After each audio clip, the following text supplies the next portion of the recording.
I'm not a good candidate for hormone replacement therapy. After going over my lab results and my personal family and health history, with all three of those combined, I unfortunately am at a greater risk of not only developing blood clots, but also cancer.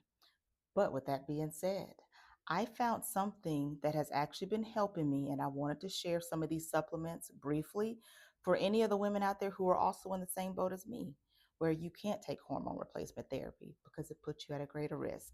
So, again, I'm about to share with you some of these supplements that I have been taking with the hopes that maybe it can help someone else. First one up, potassium gluconate, 650 milligrams. So, what I've been doing is every morning I take one of these with a large glass of water. And I have noticed that since I've been taking this first thing in the morning with a large glass of water, that my daytime anxiety and jitters has greatly reduced. Now, with that being said, I do want to go ahead and say right now I'm not promoting CVS Health supplements or any of the other supplements from these particular stores that I'm about to share with you. I just happened to be in the stores at the time, thought about these supplements after doing a little research on them, and just decided to grab them. So, boom. Again, first thing in the morning, if you want to give it a shot to help with daytime anxiety and jitters, take one of these with a large glass of water, see if it'll help you. Now, at nighttime, these two, I am super excited. I did not think that this was going to work after doing a little bit of research, and to my surprise, it actually did. So at nighttime, if I want my body to relax and not have any type of those nighttime anxiety attacks or nighttime jitters, I've been taking these two together. So you just take two of the magnesium glycinate and then one of the L-theanine. This one's 240 milligrams. This one is 100 milligrams. And I will say that since I've been taking these two together at nighttime before I go to bed, my anxiety has been greatly reduced. I was very, very shocked to see that these two, when paired together, has greatly reduced my anxiety and nighttime jitters. Now I'm going to add a third one to the mix. So there have been a couple of nights where even though these two together were able to help me relax enough to where I was able to fall asleep, and I did stay asleep for most of the night, but there were one or two nights where I still kind of woke up around 2 o'clock in the morning one night. Another day I woke up around 4 o'clock in the morning. So I said, you know what? One day I just decided to take a 10 milligram melatonin with these three with the hopes that I would actually be able to sleep throughout the rest of the night. And I will say, again, not promoting Spring Valley melatonin, but I just happened to buy this particular item when I was in Walgreens. And I will say, when I paired these three together, it was good night, Eileen. I slept the entire night. And when I woke up the next day, I did not feel groggy. I actually felt refreshed.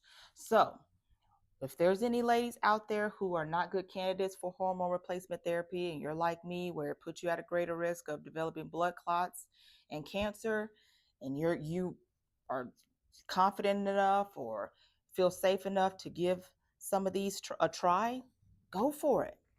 It helped me and I'm super excited. And one last thing I'm going to add to the mix right quick before I end this video, I actually got back on my soursop leaf. So what I've been doing also as well is I like to brew a big pot of soursop tea. And what I do for mine, and again, you don't have to do this, but this is what's been helping me, and I've been experiencing pretty good results, is once I boil a big pot of soursop leaves, I like to add a fresh squeezed lemon and raw honey to it. And what I do is in the middle of the day, whether it's 11, 12 o'clock, I guess I should say, I don't know if that's the middle of the day, my brain fog, there it goes. I'm not starting over this video, but I drink at least a cold glass of soursop tea. And that has actually helped with my anxiety. I've seen an improvement with even my daytime brain fog just by drinking soursop tea. And the good thing about soursop tea, as I'm sure a lot of you probably know, is that you can drink this cold or hot. So, boom, this is what I've been doing lately and taking lately since I'm not a good candidate for hormone replacement therapy. I'm hoping with everything that I got in me, that these items will continue to work. The melatonin, I am going to say that that's not going to be something that I'm going to heavily rely on. That's not going to be my end goal to take this every night. But on the nights, let's say, where I just really, really want a good night's sleep and I'm just super exhausted mentally, emotionally, and physically, I may pop a melatonin here or there. But for the most part, these two, they do a pretty good job as far as keeping me asleep at night. And this one right here is by far my favorite. Helping with that daytime anxiety and jitteriness. Oh my goodness. I just hope that that continues. And then last but not least, incorporating the soursop tea has been a big help for me as well. And I'm still thinking about, I don't know, I may start drinking this also at night before I go to bed. But once again, I'm going to do a little bit more research to make sure that it doesn't, counter react with some of the supplements that I shared with you. So that's that. I hope that will help somebody out there. Um, Getting older, it's not for the weak, but we're going to get through this and we're all going to find what works best for us. So hang in there, ladies.